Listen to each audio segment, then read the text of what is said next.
मोहन सरकार का 1 साल पूरा होने पर भोपाल में बाइक रैली का आयोजन किया गया, जिसमें सीएम मोहन यादव और एक्टर रणदीप हुड्डा ने शिरकत की। आपको बता दें, 1 साल पूरा होने पर सरकार जन कल्याण पर्व के तौर पर मना रही है। इस मौके पर आज सीएम भोपाल संभाग को करोड़ों की सौगात भी देंगे। दिखाएंगे आपको। उससे पहले मोहन यादव इस वक्त कुछ बोल रहे हैं, आइए देखते हैं। 17 करोड़ 55 लाख मिला करके, जिनके 6 काम अलग अलग प्रकार के, कुल 757.29 करोड़ के 70 कार्यों का लोकार्पण भूमि पूजन हुआ। एक बार पूरे संभाग के लिए मेरी अपनी ओर से बधाई, अभिनंदन।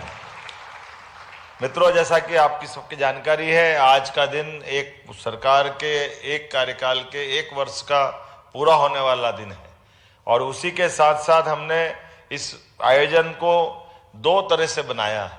एक जन कल्याण के पर्व का पखवाड़ा जो 11 दिसंबर से लेकर 26 दिसंबर तक चलने वाला है और एक 11 दिसंबर से 26 जनवरी तक जो हमारी विभिन्न जनहितैषी योजनाएं, उन योजनाओं के बलबूते पर हर वार्ड, हर गली मोहल्ले, 55 ही जिलों में पूरे प्रदेश के नीचे तक, गांव-गांव, गली-गली, मोहल्ले-मोहल्ले, फालिया, जहां भी कोई निवासी है मध्य प्रदेश का, उसके घर के अंदर कोई विकास की दरकार है, वो हितग्राही हमारा है, उसको जरूर जोड़ करके हमने इस योजनाओं का लाभ दिलाने के लिए बड़े पैमाने पर सघन अभियान चलाया। मेरी अपनी ओर से सरकार के सभी लोगों को बधाई देना चाहता हूं, सभी जनप्रतिनिधियों को बधाई देना चाहता हूं, जिसके भरोसे से ये समूचा पखवाड़ा हमारा एक नया प्रकार का आकार लेगा। वो जब मैं भोपाल के निर्माण कार्यों के लोकार्पण की बात कर रहा हूं, उसके पहले हम अपने एक बाघ अभयारण्य का यहां लोकार्पण करके आए। मेरी अपनी ओर से बहुत बधाई। आप कितना अच्छा लगता है भोपाल के लोगों को, लोग जितने सुनते हैं वो रहस्य, रोमांच और सुनकर के रोंगटे खड़े हो जाते हैं। हम कहते हैं आओ भोपाल में, हमारे भोपाल के लोगों का जीवन शैली, उसका आनंद भी लो। लेकिन कई सड़क भोपाल की ऐसी है जहां दिन में मनुष्य चलते, रात में बाघ चलते हैं। ये दुनिया में कहीं नहीं होता, हमारे अपने भोपाल में होता है। सह-अस्तित्व की भावना का ये जो अनुपम उदाहरण है, ये वाकई अनूठा भी है, थोड़ा अलग हटके भी है।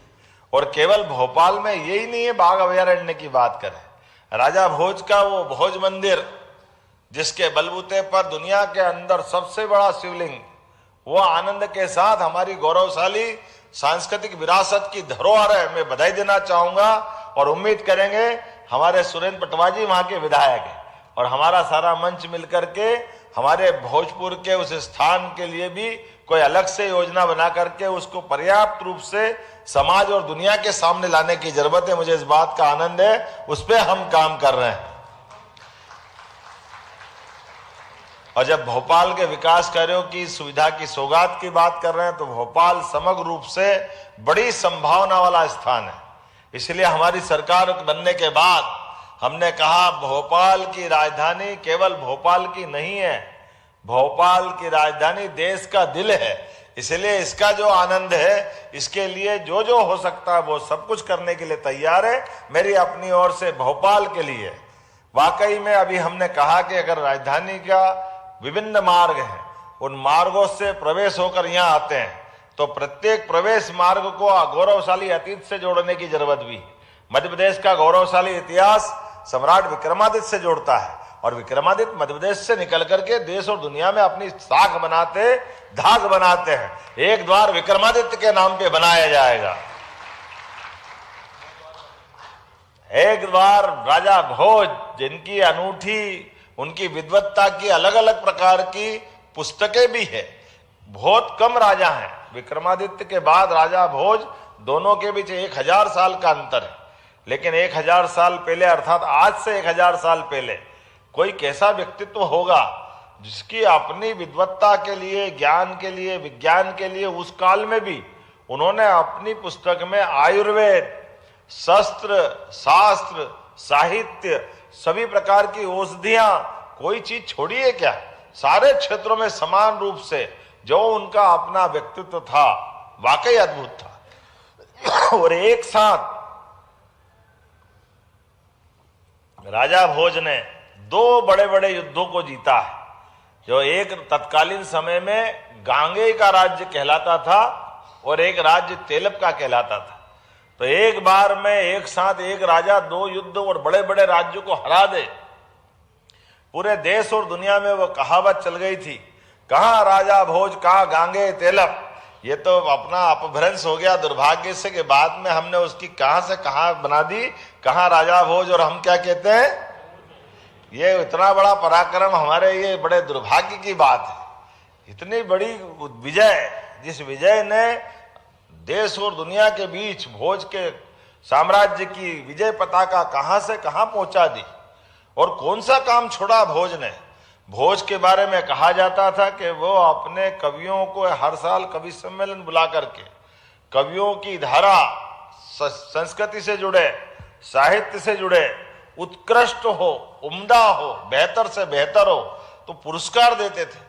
तो विश्वास जी पुरस्कार कैसे देते थे? कविता की एक पंक्ति के एक एक शब्द पे एक एक सोने की ईंट भेंट करते थे। ये क्या दान करने का और क्या पुरस्कार देने का जमाना होगा। अगर अच्छी पंक्तियां हैं और अच्छी पंक्तियों में शब्द है तो उनके उदाहरण है कि गाड़ी भर करके सोने की ईंट दान कर दी। ये हमारा विक्रमादित्य के बाद राजा भोज का इतना उत्कृष्ट काल था। दानशीलता के बलबूते पर, न्यायप्रियता के बलबूते पर, वीरता के बलबूते पर ये जो गौरवशाली मध्य प्रदेश की विरासत है। और ये भोपाल का तालाब तो आज भी आधुनिक समय में निर्माण की कला के लिए, खासकर बांधों के लिए, पानी के संरक्षण के लिए अद्भुत है। हमारे सारे अभी आधुनिक समय के इंजीनियर के बनाए बांधों के लिए ये रिसर्च स्टडी का एक बड़ा केस है। कैसे इतना पानी का संग्रह हो जाए और नगर का कोई बाल बाका नहीं हो। पानी का डिस्चार्ज एक बहुत छोटी सी राशि से जाता है। आमतौर पर जितने बांध बनते हैं वो बांध मेन जल राशि को रोक करके बनते हैं आज के जमाने में, जिसका दुष्परिणाम आता है कि सीमेंट सरिये से बनाने वाले बांध भविष्य में डैमेज होते हैं और कोई कारण से बहता है। तो अपना देश का इतिहास है, मोरबी का बांध, ऐसे कई बांध है जिसके कारण से फिर वो बड़ी जलराशि नीचे जाती है तो डाउन स्ट्रीम में जितने लोग रहते सारे भारी कष्ट पाते हैं। लेकिन ये कितनी अच्छी तकनीक है, खर्चा कम, काम ज्यादा और भविष्य के नुकसान की तो संभावना ही नहीं। ये जो तकनीक है वास्तव में आज हमारे सबके बीच में नए प्रकार से उस गौरवशाली अतीत से जोड़ती है। जो कहते हैं पश्चिम के लोग जो कुछ है हमारा है, हमने भारत वालों को और दुनिया को सिखाया, ये उनके मुंह पर अपने आप में बहुत अलग प्रकार की घटना की याद दिलाने वाला एक उदाहरण है। आज के इस अवसर पर मैं, चूंकि ये बात सही है कि सरकार तो बनती है जनता के वोट से और सरकार के साथ सरोकार समाज का होता है और सरकार और समाज के बीच में हमारे 1 वर्ष 2 वर्ष 3 वर्ष जब भी निकलते हैं तो ये हमारे वोटों की ताकत के आधार पर जनता ने जो भरोसा व्यक्त किया है उस भरोसे से एक दिशा बनती है। मुझे इस बात की प्रसन्नता है कि हमारी सरकार ने बनने के बाद यशस्वी प्रधानमंत्री के नेतृत्व में देश और दुनिया के बीच में जो भारत का मान बढ़ रहा, सम्मान बढ़ रहा है, उस गौरवशाली वर्तमान के काल में मध्य प्रदेश भी कदम से कदम मिलकर चलने का प्रयास कर रहा है। इस बात की मैं बधाई मोदी जी के माध्यम से आपको भी दे रहा हूं। जब दुनिया के नक्शे पे हम देखते हैं, दुनिया के नक्शे पे वर्तमान के हालात में चारों तरफ अलग प्रकार का वातावरण है।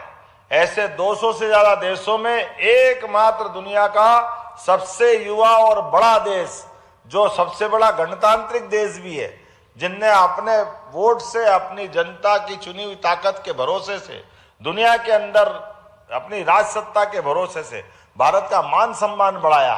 ऐसे समय में हमारी अच्छाई भी हम बांटें, लेकिन अपने कौशल से, कला से, ज्ञान से, अपने गौरवशाली अतीत से, सनातन संस्कृति से सबसे अच्छी बातों की सीख लेते हुए हम लगातार आगे बढ़ते रहेंगे। इस संकल्प के साथ मैं पुनः आप सबको बधाई देता हूं।